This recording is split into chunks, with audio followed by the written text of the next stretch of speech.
welcome to the deep dive. Today, we're diving into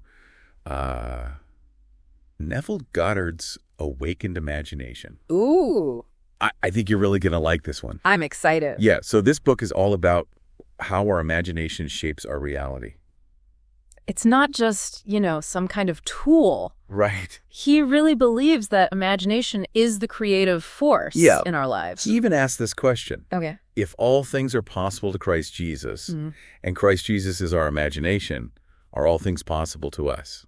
That's a big one right out of the gate. Yeah, so he's using this unique interpretation of the Bible and Christianity. Yeah. But what do you think about that question? Well, I think for Goddard, it's a resounding yes. Yeah, he believes that the answer is yes. Okay. And that, we have this power within us. So we're not just talking about daydreaming here. No. This is something. It's deeper than that. Deeper, okay. Yeah, he really believes that our true self is not our physical body, but our imaginative self. Right. And that's where our power lies. So how do we tap into that? Well, he talks about this idea of living from the end. Okay. And it's about really vividly imagining yourself, already experiencing your desires, not just hoping for them, but really feeling them as if they're already happening. Like embodying it. Yes, exactly. Right. And he has this great story about how he wanted to go to Barbados, but he couldn't afford it. Right. So he would just consistently imagine himself at his father's house in Barbados, feeling the warm sun, being with his family. And so he just daydreamed about it. well, it's more than just daydreaming. He really immersed himself in that reality, And a month later, he got this letter from his brother saying, "Come to Barbados for Christmas." No way. And he even included a steamship ticket. Oh my gosh, that's amazing. So he literally manifested that trip through the power of his imagination. Okay, so it's kind of like those visualization techniques that athletes use. Yeah. But on a bigger scale. On a much bigger scale. Okay. Yeah. It's about embodying that feeling of the wish fulfilled. Yeah. Not just passively wishing for it. That makes sense. Yeah. So if I wanted to get my dream job, I should imagine myself already working there, feeling successful. Exactly. Yeah. Feeling fulfilled, feeling the joy of that job. Okay. And that will help bring it about.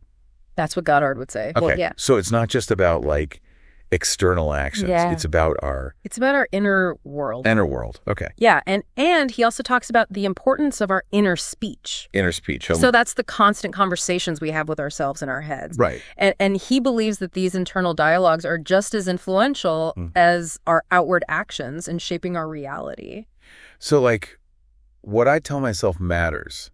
Absolutely. It matters a lot. So should I be walking around affirming things out loud all the time? He doesn't necessarily say out loud, but the key is to be mindful of that inner dialogue and to consciously shift it to match our desired outcomes. So if I'm saying I'll never get that promotion. Right. I should be saying, I am confident and capable, and I'm getting that promotion. Exactly. It's about retraining your mind to focus on the positive, on the reality you want to create. Okay, this is pretty mind-bending. It is. But my thoughts actually create my reality. That's what Goddard believes. Okay, what about things that have already happened? Can I change the past with my thoughts too? Now that's where things get even more interesting. Okay. Goddard does talk about revising the past. Okay. But he's not saying we can literally change historical events. Okay. It's more about revising our mental experience of the past. I'm not sure I follow it. Okay, so he gives this example of a woman who had injured her foot, and she was in excruciating pain. Right. And she used his techniques to mentally revise the event, imagining that she'd never actually injured her foot. And incredibly, the pain subsided and her foot began to heal. Wow, that's pretty amazing. Yeah, it shows how powerful our mental experience of the past can be. So it's almost like the placebo effect, where people believe they're getting a treatment. Exactly. And they actually experience healing. It's very similar to that. Wow, that's powerful. It is. Okay, so our beliefs and imagination can have that kind of power over our reality. That's what Goddard is suggesting, yeah. Okay. And it all comes back to this idea of states, which is a central concept in his work. He views reality as comprised of an infinite number of possible states, each representing a different set of beliefs, thoughts, and emotions. So it's all these different realities already exist, but our state of consciousness determines which one we experience. Exactly. Okay, I think I'm starting to get it. Good. So it's like we have access to all these rooms in the house of God. That's a great way to think about it. Okay, and each room has like these unique experiences and possibilities. Yeah. And it's up to us to choose. Through our thoughts, feelings, beliefs. Which room we want to be in. Exactly. This is amazing. Pretty mind-blowing, isn't it? Yeah, it's like we're not just passive observers in our lives, but we're active creators of our own reality. It's the idea. Wow. So if that's true, how does Goddard explain things like accidents or misfortunes? That's a really good question. Yeah. And it's one that we're going to delve into further in the next part of our deep dive. I'm definitely going to need some time to process all this. It is a lot to take in. Yeah. But I think it's so empowering to realize that we have this capacity to shape our reality. Yeah, I'm hooked. Good. I definitely want to hear more. All right, well, stay tuned because in the next part, we're going to explore some of his most practical and perhaps controversial ideas. Ooh, I like it. About revision, inner speech, and how to really awaken the creative power within us. Okay, I can't wait. Me too. All right, we'll be back soon with part 2. See you then. All right, so we're back and ready to dig deeper into awakened imagination. Yeah. We were talking about how our state of consciousness shapes our reality. Right. But what about all the things that we do in the real world? Yeah. Does Goddard think that actions don't matter? That's a great question, and it's a common misconception about Goddard's work. Okay. He's not saying we should just sit back and let the universe do everything for us. Yeah. He's very clear that action is important. Okay. But he sees it through a very particular lens. Okay. He says, imagination must center itself in some state and view the world from that state. Thinking from the state desired is creative living. So it's not about ignoring the physical world. No. But more about approaching it from a different state of mind. Exactly. So it's almost like our actions are guided by the reality that we've already created in our imagination. Yeah, he's saying our actions should flow naturally from that inner state that we've cultivated. Okay. It's not about forcing things to happen with willpower. Right. But it's about aligning our outer world with that inner reality that we've already created. That makes sense. Yeah. So like if you're going into a job interview and you're feeling confident and prepared, right, you're more likely to have a successsul outcome. Exactly. So our inner state kind of sets the stage for our outer action. Yes, and he even suggests that our physical movements can help to solidify our imaginal reality. Okay. He calls it thickening fancy into fact. Okay.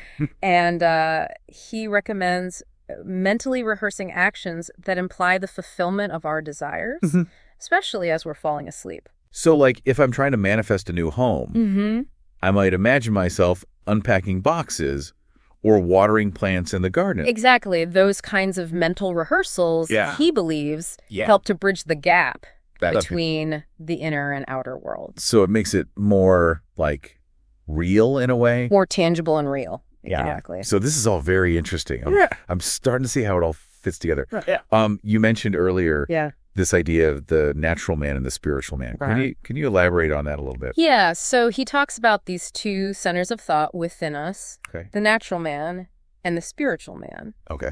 And you could kind of think of them as two sides of our personality. Okay. So the natural man is driven by logic, reason, the senses. Okay. It's focused on the external world. Right. Whereas the spiritual man is connected to our intuition, our imagination, and what Goddard calls our true self. So is that where like our creative power comes from? That's what he believes, yes. Okay. He actually identifies the spiritual man with the biblical concept of Christ. Okay. But he's not necessarily talking about religion here. Okay. He's suggesting that this spiritual man has its own reality, its own body, its own world, which is just as real as our physical world. So we have this whole inner universe within us. That's the idea. Yeah. And through our imagination, we can explore and shape this inner world. Right. And then that's reflected outward into our physical experience. Okay, so we've talked about this idea of revision. Yes. And I know it can be kind of controversial. Can be, yeah. But can you give us a concrete example of how that works? Sure. So we talked about the story of the woman who had injured her foot. Right. She used Goddard's techniques to mentally revise that event. I'm imagining that the injury never happened. Right. And amazingly, her pain subsided. Yeah. And her foot began to heal. I can see how that would be controversial. Yeah. It's almost like we're saying we can just wish away our problems. Well, it's not quite that simple. Okay. Goddard acknowledges that this idea might seem far-fetched, but he insists that it's based on a deep understanding of consciousness and the power of imagination. So it's not about denying what happened, Right. but about changing our perspective on it. Exactly. He's saying that our mental experience of an event is just as real as the physical event itself. Okay. And by changing our perception of the past, we can actually change its effects on us. That's the pretty powerful idea. It is. It is. Okay, so this brings us back to this whole concept of states. Yes. It seems like each state represents a different version of reality. That's right. Shaped by our thoughts, our feelings, our beliefs. Exactly. And Goddard uses this metaphor of rooms or mansions in the house of God to describe these states. And each room holds a unique set of experiences and possibilities. And it's up to us to choose which room we want to occupy through our imagination. So, like, instead of trying to change external circumstances, we should be focusing on changing our internal state. Exactly. It's almost like choosing a different channel on the radio. Right. The stations are all there. Yeah. We just need to tune into the frequency we want. That's a good analogy. Yeah, Goddard would agree with that. Okay. He writes, as the appearance of your world is determined by the particular state with which you are fused, so may we determine our fate as individuals by fusing our imaginations with ideals we seek to realize. That's really powerful. It is. Earlier we were talking about the power of inner speech. Yes. Does that tie into the idea of states as well? Absolutely. Goddard believes that our inner speech is constantly shaping our reality, whether we're aware of it or not. Right. He writes, inner speech from premises of fulfilled desire is the way to create an intelligible world for yourself. Okay. Observe your inner speech, for it is the cause of future action. Inner speech reveals the state of consciousness from which you view the world. So our inner dialogue kind of reflects and reinforces the room that we're currently in. Yeah. And by consciously changing our inner speech, we can shift to a different room. Exactly. A different state of being. Exactly. He encourages us to become more mindful of that inner chatter, to notice the negative thought patterns and limiting beliefs that might be holding us back. Yeah. And to consciously replace them with affirmations and positive self-talk. So like if we're constantly telling ourselves, I'm not good enough, or I'll never achieve my dreams. Right. It's no wonder we end up feeling stuck and unfulfilled. Yeah, exactly. He puts it this way, stop all of the old mechanical negative inner talking. Okay. And start a new positive and constructive inner speech from premises of fulfilled desire. Inner talking is the beginning, the sowing of the seeds of future action. Okay, so it's not just about like positive thinking. Yeah. It's about aligning our inner dialogue with the reality that we want to create. Exactly. He believes that our inner speech is the coin of heaven. Okay. The currency with which we create our experience. Interesting. He wants us to invest our inner speech wisely, to focus on thoughts that align with our desires, rather than spending it on negativity and self-doubt. That's a really good way to put it. Yeah. Okay, so how do we actually do this? Yeah, that's a great question, and we're going to explore some of Goddard's specific techniques when we come back for part 3. But for now, I think the key takeaway is every thought we think, every word we speak, even silently to ourselves, is an act of creation. Wow. So let's become more conscious creators, shall we? I'm ready. Good. All right, so we're back for the final part of our deep dive into awakened imagination. Yeah, I'm excited to get into this. Me too. We've talked about a lot of really interesting things. We have. But I'm ready to hear about some practical techniques that we can use to put all of this into action. Well, you know, it's fascinating because Goddard doesn't just leave us with these lofty concepts. He gives us very specific exercises to harness the power of our imagination. All right, so give me one. Okay, so one that he emphasizes is something that he calls constructing a sentence. Constructing a sentence. Yeah. So it's actually pretty simple. But it's powerful. And it's basically creating a sentence that implies the fulfillment of your aim. So, for example, if you're seeking a new career, your sentence might be, I have a career that brings me joy and abundance. Okay, and then I write that down. You write it down and then you repeat it Right. over and over again, Okay. really letting yourself feel the emotion behind the words until you're inwardly affected by it. So it's kind of like creating your own mantra. It is. It is. That embodies like the reality you want to experience. That's a great way to put it. Okay. Yeah. Yeah, and he even suggests carrying the sentence with you. Okay. Maybe on a card in your pocket. Right. Just to let it kind of subtly influence your thoughts and actions. So it's a reminder. It is. It's a constant reminder. Of the reality you're creating. Exactly. Okay. That makes sense. Yeah. We talked earlier about thinking of the end. Yeah. Versus thinking from the end. Yes. Can you remind us what that means? Sure. So thinking of the end keeps us in a state of longing. Okay. Separate from the desire. Okay. But thinking from the end means embodying the feeling of the wish fulfilled, as if it's already real. So it's like if you're looking at a travel brochure. Yes. And you're just like longing to go on this vacation. Right. Versus actually being there and feeling the sand between your toes. Exactly. Yeah. He wants us to immerse ourselves in the feel of our desires as if they're already accomplished.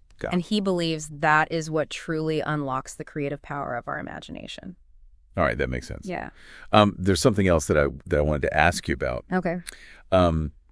Goddard mentions this still small voice. Yes, the still small voice. What is that? It's such a beautiful concept. Yeah. And it's really just that inner voice of intuition. Okay. That spark of inspiration that sometimes whispers to us. Mm-hmm. And Goddard believes that this voice is actually the voice of God. Okay. Or in his terms, the voice of our own awakened imagination. So it's not something external.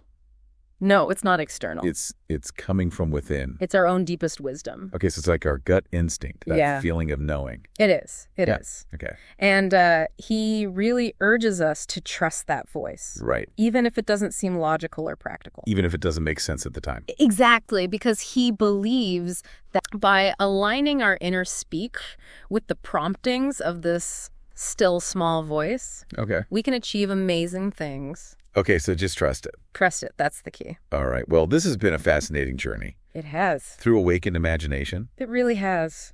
What would you say is like the most important takeaway? The most important takeaway, I think it's this. Yes. We are not merely puppets of circumstance. Right. But powerful creators of our own reality. We have the power. We have the power. To shape our lives. And our world. Through our imagination. Through our imagination. Wow, that's really powerful. It is. And it's not just some mystical idea. Right. He provides practical techniques to awaken this power within us.